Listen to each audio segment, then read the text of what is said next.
नमस्कार, मेरा नाम निशा ओझा है और आप DTW24 न्यूज़ देख रहे हैं। बिहार में इस साल चुनाव को लेकर के सारी राजनीतिक पार्टियों ने अपने कमर को कस लिया है, लोगों के बीच में जाना भी शुरू कर दिया है और अपने विजन को बताना भी शुरू कर दिया है। ये कह रहे हैं कि अब बिहार की तस्वीर जो है वो बदल जाएगी, युवाओं को रोजगार मिलना शुरू हो जाएगा। वो लोग जो पलायन की पीड़ा से तड़प रहे थे, अन्य राज्यों में जाकर के रोजगार की गुहार लगा रहे थे, अब वो बिहार में रहेंगे और बिहार में रह करके ही अपने घर को चलाएंगे और पैसे भी कमाएंगे। इसी कड़ी में एक नई पार्टी आई है, नाम है प्लूरल्स पार्टी की प्रेसिडेंट का नाम है पुष्पम प्रिया चौधरी।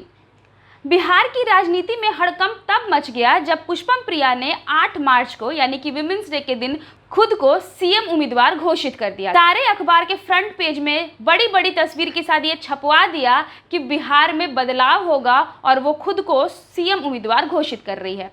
पुष्पम प्रिया चौधरी बिहार की ही रहने वाली है, लेकिन उन्होंने अपनी पढ़ाई लंदन से की है।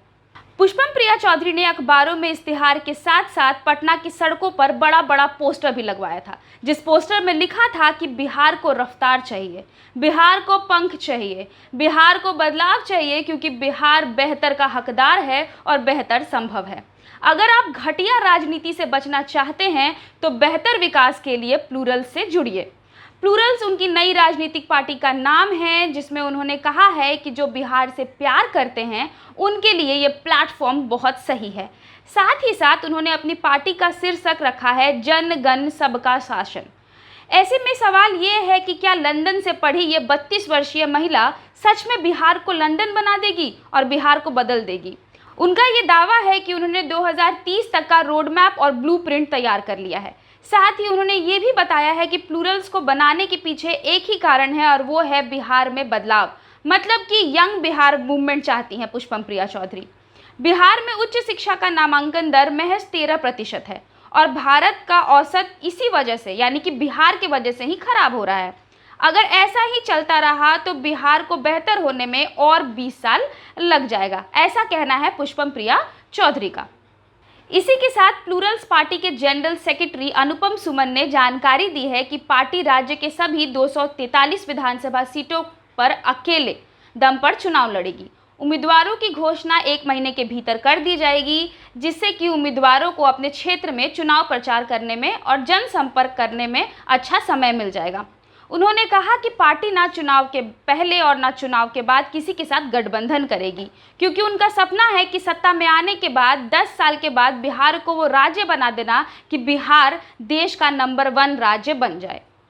जनरल सेक्रेटरी ने यह भी कहा कि पार्टी की राष्ट्रीय अध्यक्ष पुष्पम प्रिया चौधरी अपने 3 दिवसीय दौरे पर भागलपुर में हैं और इस दौरान उन्होंने 16 प्रखंडों में लोगों के बीच जनसंपर्क किया है। साथ ही वो ये भी कह रहे हैं कि गांव-गांव का दौरा करके वो लोगों से मिल रही है, अपने विजन को बता रही है और ये भी बता रही है कि बदलाव मन से होता है और प्लूरल पार्टी एक अच्छा विकल्प है। अनुपम सुमन ने कहा कि प्लूरल्स पार्टी कोई किंग मेकर की भूमिका ना चुनाव के बाद किसी पार्टी से वो गठबंधन करेगा। पार्टी की राष्ट्रीय अध्यक्ष पुष्पम प्रिया चौधरी ही मुख्यमंत्री बनेंगी। ऐसे में ये देखना दिलचस्प होगा कि क्या पुष्पम प्रिया चौधरी और उनकी ये पार्टी प्लूरल्स बिहार की राजनीति में हड़कंप मचा करके अगर जीत हासिल कर भी लेती है तो क्या बिहार से जो वो दावा कर रही है वो पूरा होगा?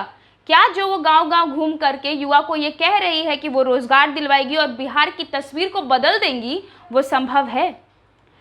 खैर, ये तो वक्त ही बताएगा। आप DTW24 न्यूज़ देख रहे थे। मेरा नाम निशा है और इस तरह की तमाम बड़ी खबरों को देखने के लिए आप हमारे चैनल के साथ बने रहिए। अगर आप ये वीडियो हमारा फेसबुक पर देख रहे हैं तो लाइक कर लीजिए और अगर यूट्यूब पर देख रहे हैं तो सब्सक्राइब कर लीजिए। बहुत बहुत शुक्रिया।